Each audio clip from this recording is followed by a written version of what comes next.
湾的导演周树汉所拍摄的第一部剧情片《南方时光》，唔但入围今年的金马奖，阁来入围到摩洛哥马拉喀什国际影展。本来导演29号要去摩洛哥参加盛会，但是煞突然间收到影展的通知，讲当地政府无允准核发到电影放映许可甲签证，这嘛等于入围的资格去互取消。根据了解，可能是因为这电影有讲到政治敏感的议题。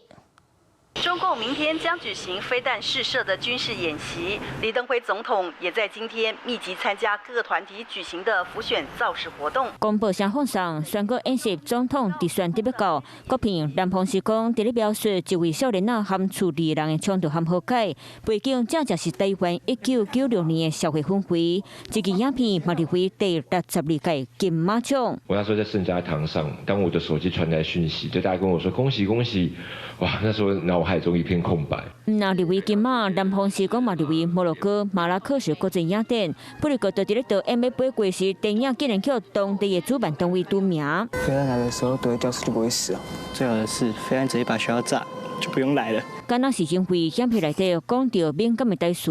经过了解，影展主办临时临要接到通知，讲摩洛哥政府无法度发签证，嘛袂使放电影，所以原本安排的旅社机票，搁再加上入围名单，全部拢取消。啊，11月初10，主办单位伫咧社群公布14期挑选名单，规当看到南方时光。不过22号主办搁一摆部分，敢若剩13期影片，已经看袂到南方时光的踪影。提到中共的军事演习与文攻武吓，来看电影片段有中华民国的旗影，宣传车标记写民主爱确保，搁有真侪选举的旗影，会当发现影片内底对当年的政治背景有真侪描写。身为创作者，常常听到堵名消息，心内嘛是感觉艰苦搁无奈。Hello， 我是雷亚，想要抢先掌握最及时的新闻资讯吗？赶快订阅、按赞、开启小铃铛，锁定华视新闻 YouTube 频道。